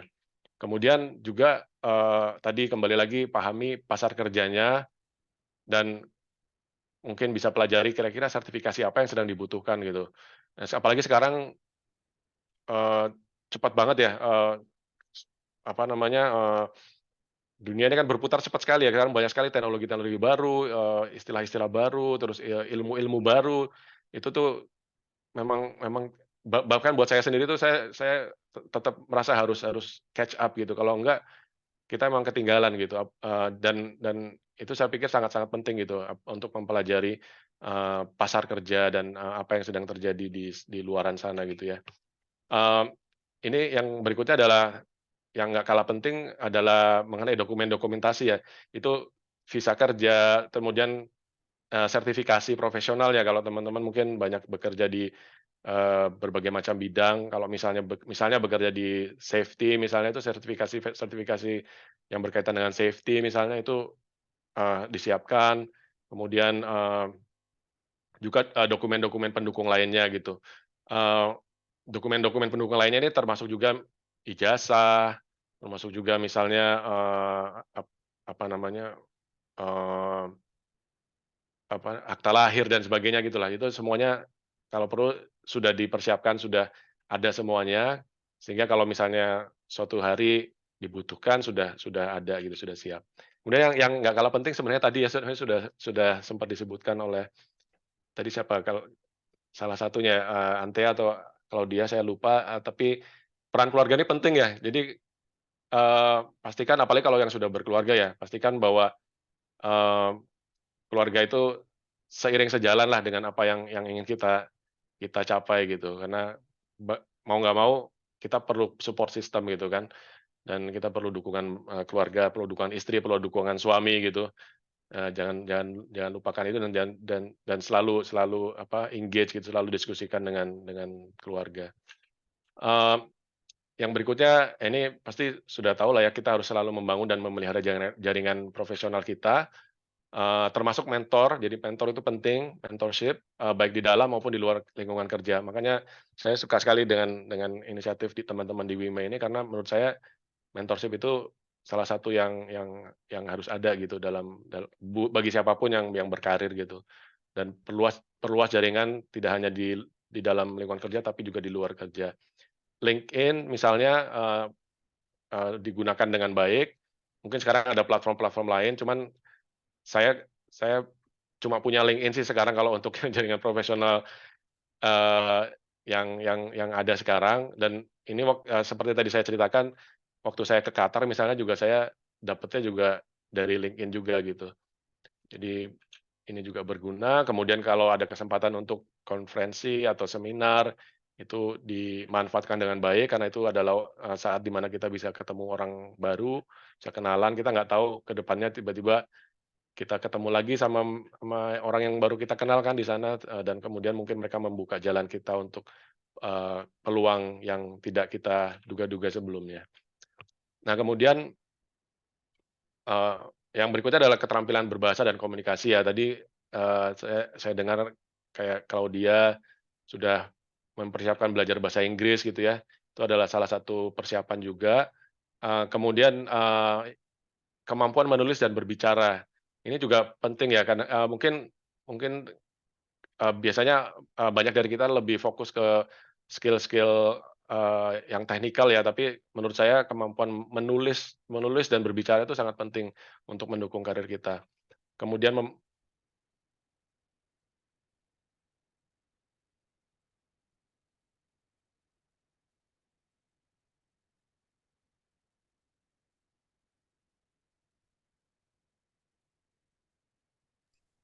Suara Pak Visto hilang ya?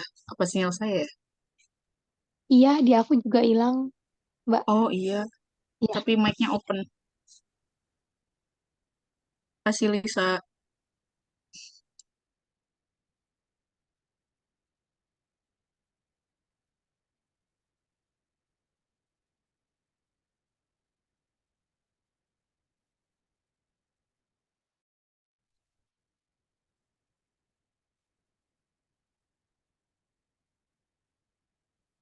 ya, maaf putus. Udah dengar belum? Udah Pak Visto. Ya. Maaf tadi keputus nih.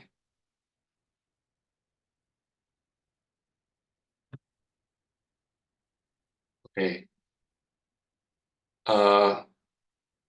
Masih bisa dengar suara saya kan ya, Mbak? Masih Pak, sudah bisa. Terdengar. Oke. Ya, maaf tadi tiba-tiba kayak keputus gitu, Mbak. Sorry. Berikutnya mengenai fleksibilitas, saya pikir perlu juga untuk menyesuaikan dengan berbagai jenis perbedaan ya. Jadi ada metode kerja yang berbeda, kebijakan perusahaan yang berbeda, peraturan yang berbeda gitu. Jadi kita harus bisa fleksibel. Dan terakhir mungkin kita menikmati aja setiap momen ini dan jangan lupa selalu bersyukur gitu karena kita buat apa sih hidup ini kan kita juga nggak tahu ya maksudnya kita akan seperti apa ke depannya, tapi yang jelas menurut saya sih yang nggak kalah pentingnya adalah kita bisa menikmati hidup ini dan jangan lupa selalu bersyukur.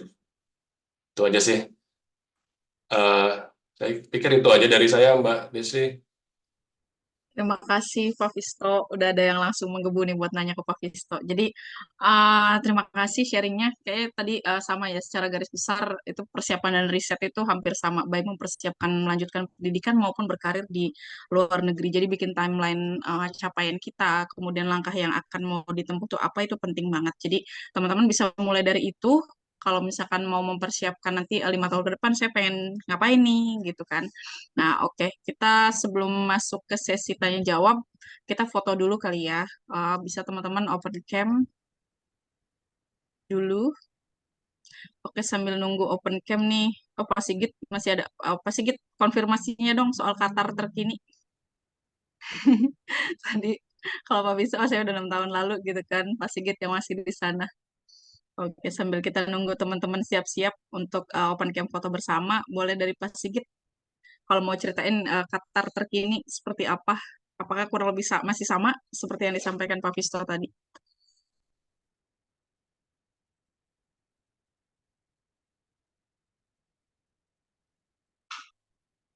Oke, Oke teman-teman dipersilahkan untuk open cam. Halo Lisa. Halo Mbak, happy weekend semuanya. Iya, ada Dinar, ada Amel. Teman-teman kalau yang bisa silahkan open cam ya.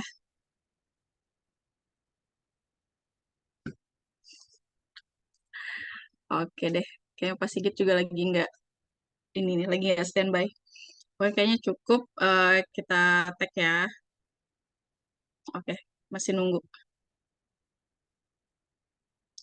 Oke, Claudia, oke deh. Claudia udah live duluan nih. Jadi nanti mungkin pertanyaan diwakilin sama Antea ya. Soalnya lagi mati lampu katanya di Bajawa. Jadi nggak bisa ini lagi. Keterbatasannya itu memang. Oke, teman-teman, kita tag ya. Kasih senyum manisnya. Oke, 1, 2, 3. Oke. Boleh pakai sign meme. Tasya udah duluan aja tuh. Kita kasih ya. Oke, 1, 2, 3. Wime. Sip. Terima kasih. Oke.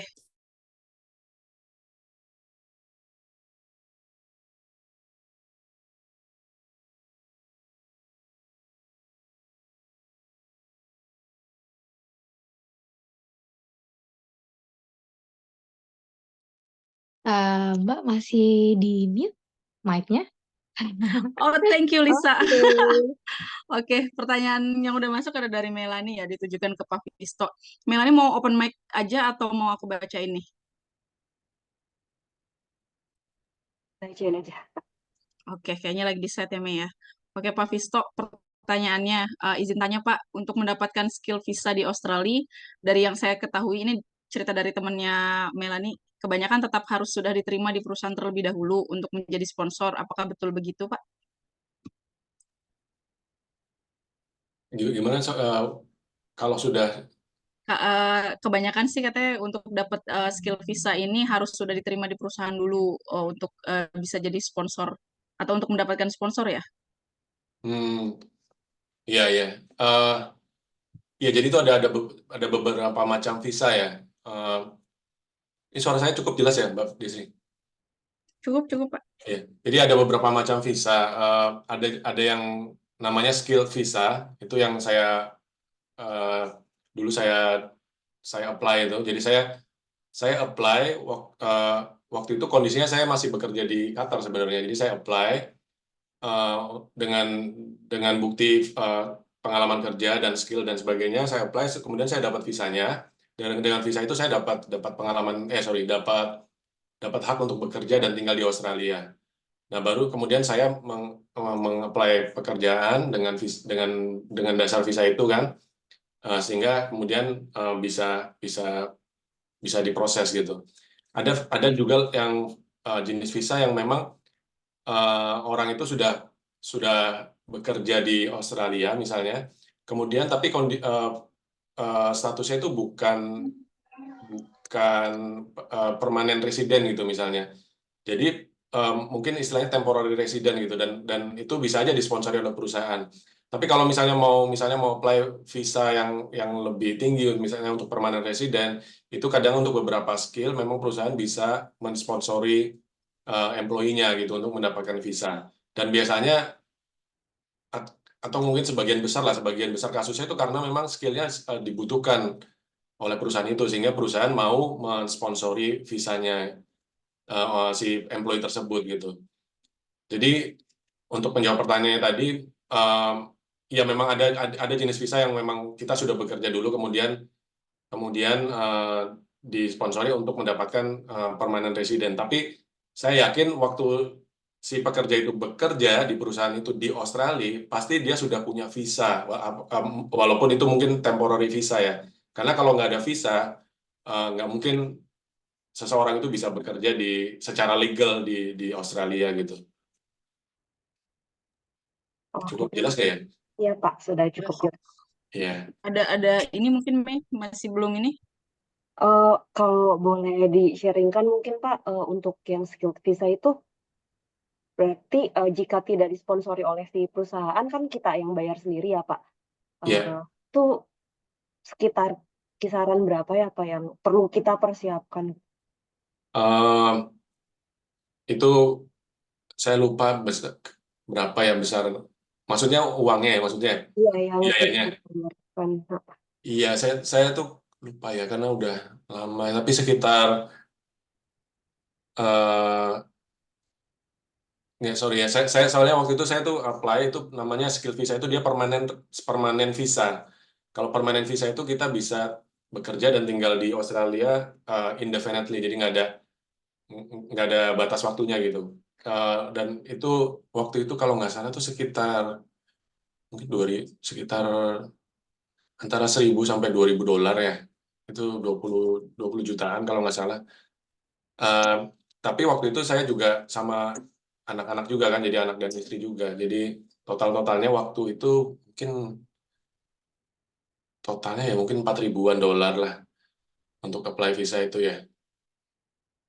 Dan setiap visa tuh beda-beda ya kan, setiap jenis visa tuh beda-beda. Dan kalau nggak salah sekarang itu juga ada beberapa macam jenis visa lain tergantung tujuan visanya sih.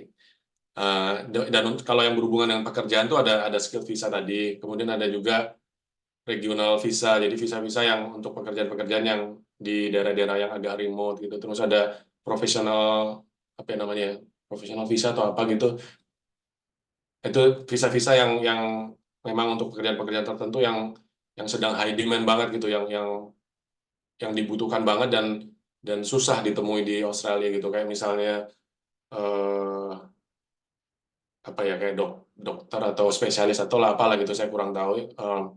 Dan itu juga beda lagi tuh anunya, jadi bisa mungkin dipelajari langsung di di websitenya di imigrasi Australia gitu.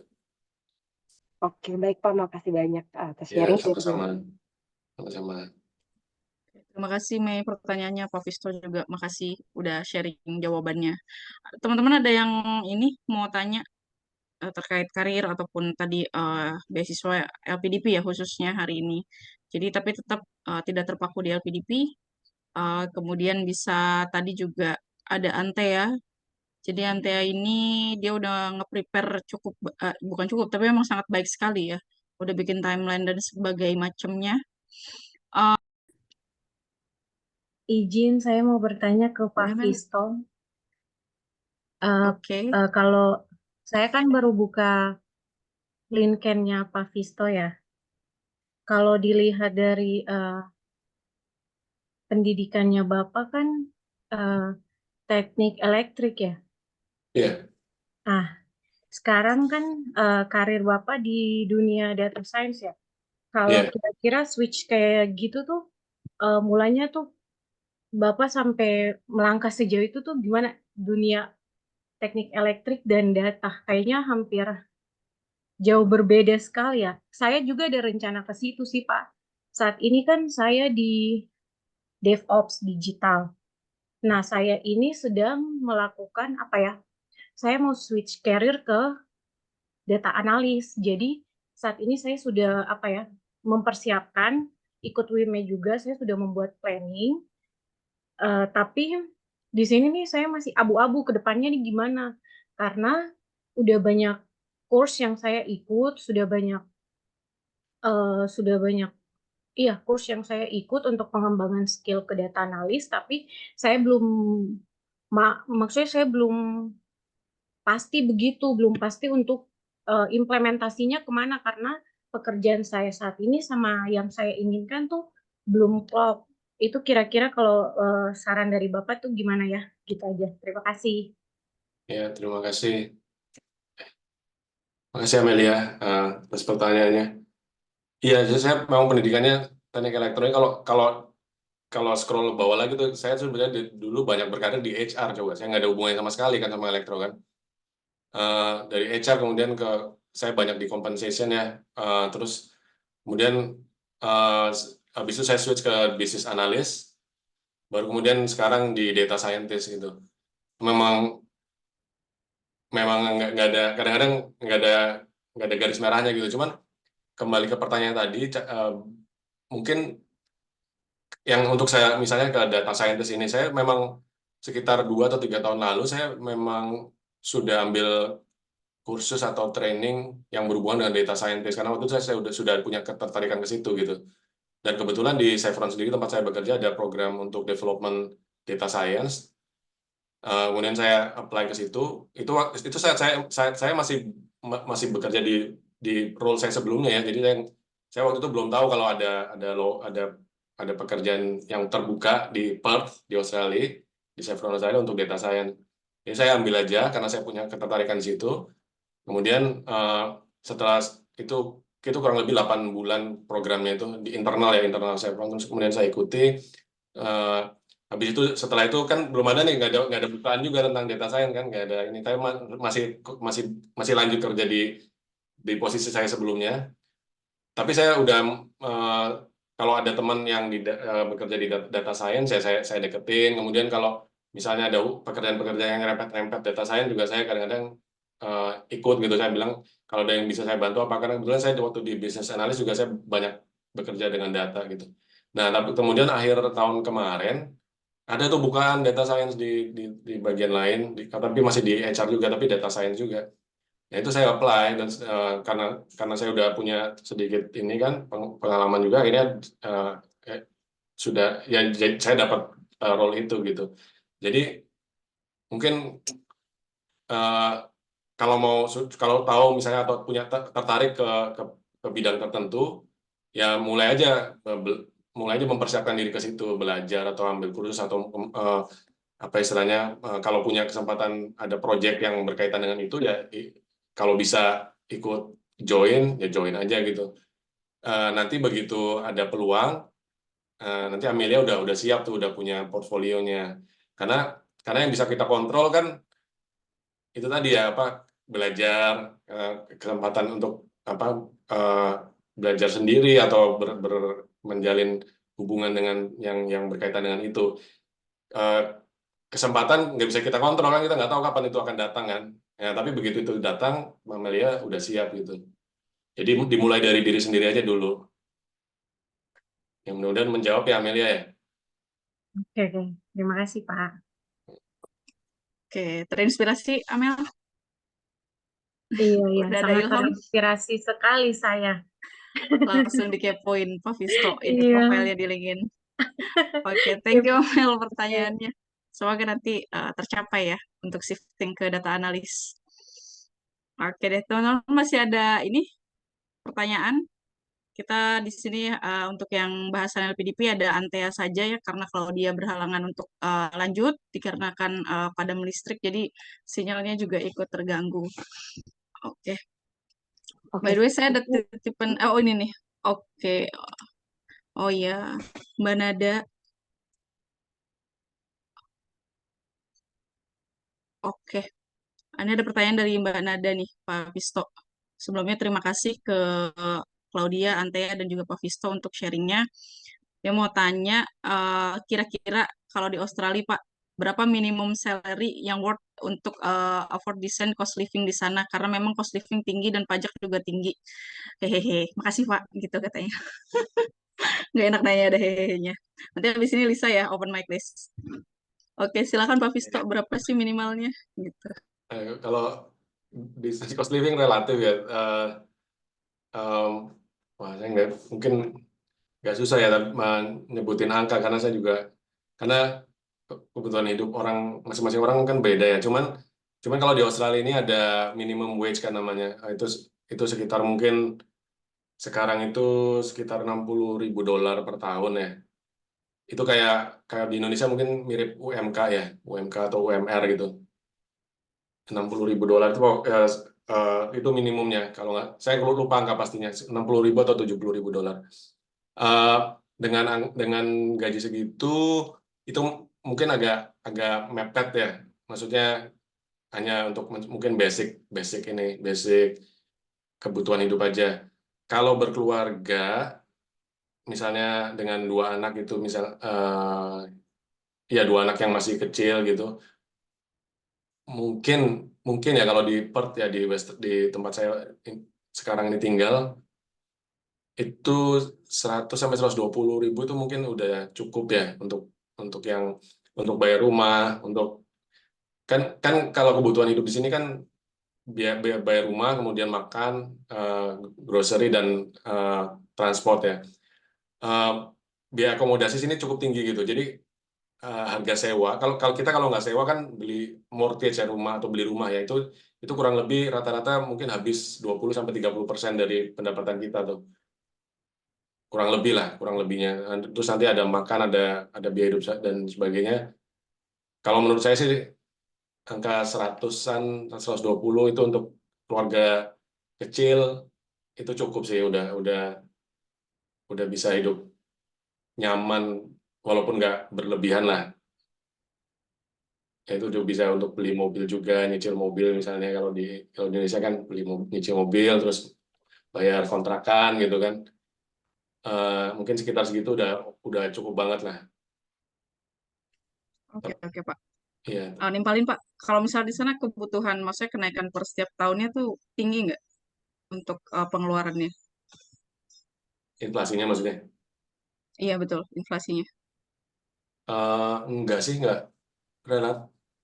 Ya belakangan beberapa tahun belakangan ini kan memang nggak cuma di Australia, di mana-mana juga ini ya, inflasi kan relatif tinggi ya. Cuman dibandingkan dengan negara-negara berkembang sih, kalau di Australia relatif rendah sih inflasinya kan. Jadi nggak terlalu ini. Cuman sekarang ini memang karena biaya BBM ya, biaya BBM kan tinggi banget. Nah, itu yang kemudian bikin biaya hidup jadi lebih tinggi sekarang, memang isunya sekarang itu. Karena di Australia kan BBM nggak disubsidi dikit banget ya kan, harganya tinggi banget di sini. Itu mempengaruhi kemana-mana jadinya. Itu. Tapi ya itu nggak kurang lebih nggak, relatif lebih sedikit sih inflasinya, angka inflasinya itu, Mbak.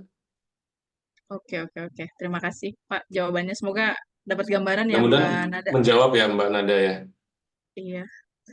Oke. Iya, terima kasih banyak. Oke, sama-sama Mbak Nada. Mbak Lisa masih di sini. Ada Oke. Lisa, Mbak. Ya. Boleh open mic, open cam Alright. juga boleh. Oke, silakan. Thank you Mbak Des untuk waktunya. Thank you so much untuk Mbak Antea, Mbak Claudia, dan Pak Visto buat sharingnya luar biasa. Aku ada several question nih, mohon maaf kalau banyak. Pertama buat Mbak Antea dulu, aku mau nanya tentang LPDP. Kalau tadi menjelaskan tentang timeline-nya, pertanyaanku kira-kira berapa minimum waktu yang sebenarnya kita butuhkan untuk prepare untuk apply LPDP? Itu pertanyaan buat Mbak Antea. Kemudian kalau nggak salah ada kita kebetulan aku dari timur Indonesia juga nih. Tadi sebenarnya pertanyaannya mau buat Mbak Claudia tapi udah left duluan. Mungkin Mbak Antea bisa bantu jawab juga. Kalau nggak salah ada change atau change untuk orang-orang timur tuh kalau nggak salah lebih banyak ya buat LPDP. Itu kayak gimana tuh kira-kira Mbak? Itu buat Mbak Antea pertanyaannya. Sama kalau buat Pak Visto, aku ada pertanyaan nih Pak, mohon maaf. Tadi tuh ada satu yang lumayan interesting nih pas Pak Visto menjelaskan. Bapak sempat keluar dari Chevron Indonesia, kemudian ke Qatar, dan kemudian kembali lagi ke Chevron tapi di Australia. Terus tadi ada sempat nyeletuk sedikit bahwa karena Pak Visto maintain professional relationship gitu, sampai bisa kembali lagi dapat change untuk kembali. Itu boleh di-spill dikit nggak Pak ceritanya? Tips and triknya tuh gimana sih kita maintain professional relationship gitu, supaya kita masih punya change untuk misalnya pengen kembali ke perusahaan lama atau seperti apa gitu? Itu pertanyaan dari aku, mohon maaf kalau banyak. Terima kasih. Terima kasih, Lisa. Oke, dari Antea dulu kali ya. Mudah-mudahan bisa cover jawaban pertanyaan buat Claudia juga. Silakan, Sista. Oke, makasih Risa untuk pertanyaan. Jadi untuk jawab pertanyaan pertama, kira-kira waktu yang cukup buat prep ya. Sebenarnya kalau misalkan sekarang nih, kebetulan kan buat tahap 1 LPDP itu tutup tanggal 13. Terus pengumuman tahap untuk substansi tahap 1 itu di bulan Juni. Nah, beberapa hari setelah pengumuman itu akan buka lagi tuh tahap 2. Nah, kalau menurut aku sih sekarang sih kalau misalkan kamu mau mulai untuk explore riset segala macam bikin esai itu lebih dari cukup ya untuk mau plan apply LPDP tahap 2 di bulan Juni nanti gitu. Itu istilahnya nggak terlalu mepet tapi nggak terlalu panjang juga gitu. Jadi 6 bulan dari tahap sebelumnya persiapan untuk apply ke tahap berikutnya gitu menurut aku tuh cukup gitu. Kemudian pertanyaan yang kedua, untuk yang beasiswa khusus buat daerah ya itu setahu aku ada emang namanya, kalau LPDP itu kan banyak ya, ada reguler, PNS, terus afirmasi, sama prasejahtera kalau nggak salah. Nah, yang afirmasi itu ada daerah afirmasi itu. Nah, itu harus dicari tahu dulu. Sepengetahuan aku sih afirmasi Indonesia Timur itu masuk. Cuman mungkin nanti kamu bisa searching-searching sendiri ya, kayak mungkin provinsinya ada list-listnya tuh beberapa. Nah, untuk afirmasi kalau secara kuota eh sebenarnya LPDP tuh nggak pernah mention ngasih tahu kita tahun ini buka kuota segini-segini, mereka tuh nggak pernah. Jadi itu eh, urusan dapur LPDP lah gitu istilahnya. Cuman kalau untuk afirmasi, beasiswa afirmasi, mereka itu punya passing grade-nya lebih rendah daripada yang beasiswa reguler. Jadi mungkin gimana ya? Kalau dari tipe-tipe beasiswa LPDP, beasiswa reguler itu yang punya passing grade paling tinggi karena juga pesaingnya banyak banget. Mostly semua orang daftarnya yang reguler, terus baru habis itu yang PNS, habis itu yang prasejahtera sama afirmasi. Kayak gitu sih gambarannya kurang lebih. Kalau kuota, aku nggak bisa jawab tentang di situ, cuman kalau secara passing grade itu dibedain tuh dari tipe-tipe jalur yang kita masuk gitu. Oke, baik. Terima kasih banyak, Mbak. Thank you, Antea. Oke, bisa lanjut ke Pak Visto. Gimana sih maintenance professional relation sama teman-teman buat siapa tahu bisa balikan lagi nih sama tempat kerja lama. Gitu, Iya, Pak. itu tadi kan saya sempat bilang ya waktu saya masih di Chevron Indonesia, saya sempat ditugaskan di Chevron Australia 2 tahunan. Nah di situ kan saya punya bos kan di sini kan, yang dikerja di Chevron Australia. Terus akhirnya saya balik lagi ke Indonesia waktu tahun 2012. Terus akhirnya saya pindah ke Qatar Petroleum tuh tahun 2014 tuh. Nah terus waktu saya cari-cari kerja, ini setelah sekitar tahun 2018 kan saya udah dapat visa, tapi saya belum punya kerjaan kan di Australia kan. Nah saya kan apply pekerjaan kemana-mana tuh. Nah saya tuh kontak mantan bos saya waktu itu, mantan bos kan ceritanya. Jadi saya kontak saya bilang saya minta izin pakai namanya buat referensi itu kan, biasanya kita apply kerjaan pakai referensi ya. Nah terus dia bilang oke gitu. Tapi nggak lama, beberapa hari kemudian dia bilang, kamu masih cari kerjaan? Ya masih, kan saya butuh kerjaan di Australia kan. Terus dia bilang, ini saya ada posisi gitu, kamu mau ke Chevron lagi nggak? Ya mau lah, saya nggak ada kerjaan ya, saya bilang mau lah, tapi dipet lah ya, perut lagi ya, nggak apa-apa gitu. Terus ya udah, akhirnya ya diproses, langsung diproses, terus apa namanya ya sampai sekarang jadinya keterusan. Dan itu ya mungkin karena udah tahu, udah kenal gitu, saya waktu balik lagi ke Chevron itu juga udah langsung kerja aja gitu, nggak pakai interview segala macam, udah karena udah mungkin data saya masih ada di situ ya, dari yang 4 tahun sebelumnya gitu. Jadi di situ saya merasa bahwa memang koneksi atau networking itu memang membantu sih kita, dan kita kan nggak tahu ya. Saya waktu keluar dari Chevron itu juga kan, saya nggak bakal membayangkan juga balik juga ke atau bekerja ke Australia kan, juga saya nggak tahu kan waktu itu. Cuman ya itulah fungsinya kita punya menjaga networking, ya itu salah satunya. Yang mudah-mudahan menjawab ya Mbak Lisa ya. Agreed, Pak Visto. Terima kasih banyak. Oke, terima kasih Lisa atas pertanyaannya, Pak Visto juga. Oke, kayaknya kita sudah memang berada di penghujung sesi nih. Terima kasih teman-teman atas waktunya, terutama Antea, Claudia, dan juga Pak Visto yang udah sharing pengalamannya, semua based on pengalaman. Jadi mudah-mudahan ini juga jadi pencerahan ya buat teman-teman kalau ada yang mau ngelanjutin studi, kemudian ada yang mau karir di luar negeri juga. Tadi ada Esther, dia izin live duluan, tapi dia bilang aku pengen banget gitu kerja di luar negeri. Sebenarnya pengen sampai akhir sesi, cuman nggak bisa karena lagi ada rapat juga di site. Jadi sebelum ditutup, saya minta kesediaannya Pak Visto dan Antea untuk kasih closing statement dari Pak Visto dulu. Silakan, Pak. Mendadak ya, nggak ada di briefing. Ya, saya mungkin terima kasih lagi untuk kesempatan diberikan. Mudah-mudahan yang saya sharing ini ada manfaatnya buat teman-teman, dan again feel free to reach out gitu kalau ada pertanyaan, dan saya open kalau misalnya teman-teman mau apa itu di LinkedIn namanya sih, nambah jaringan atau apa, kan kita nggak tahu ya.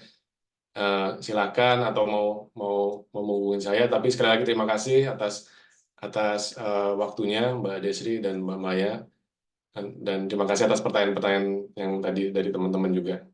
Mudah-mudahan bermanfaat. Terima kasih. Oke, terima kasih Pak Visto. Sekarang Antea, silakan Antea, boleh kasih closing statement sedikit. Ya, makasih buat Bu Maya, Mbak Destri, dan juga Wime udah memberikan kesempatan buat sharing sedikit pengalaman saya tahun lalu apply LPDP. Semoga sharing pengalaman saya itu bisa memberikan gambaran, juga bisa bermanfaat lah buat mungkin teman-teman di sini ada punya rencana yang sama gitu ya untuk lanjut studi. Terus juga mungkin kalau ada teman-teman yang mau reach out nanya minta feedback esai atau segala macam gitu juga saya open sih, kontak-kontak aja.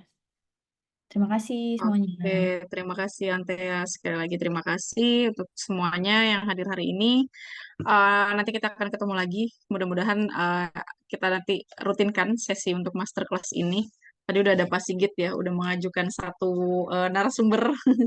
Nanti kita approach ke beliau, jadi nanti mungkin nggak akan jauh dari ini pembahasannya. Jadi kalau hari ini kita ngomongin beasiswa, nanti mungkin sesi berikutnya akan lebih fokus ke tentang berkarir di luar, dan kita datangkan narasumber yang memang sudah berkarir di sana, terutama untuk yang perempuan. Tuh udah langsung mantap kata Pak Sigit. Oke, terima kasih banyak semuanya. Selamat menikmati akhir pekan. Besok udah Senin lagi, tetap semangat. Nggak ada tuh I hate Monday, I hate Monday. Pokoknya semua hari harus disukain, harus disyukurin kalau kata Pak Visto. Terima kasih semuanya. Wassalamualaikum warahmatullahi wabarakatuh. Salam sejahtera semuanya. Dadah. Waalaikumsalam. Terima kasih. Terima Terima kasih kasih. Semuanya. Happy weekend. Happy weekend semuanya.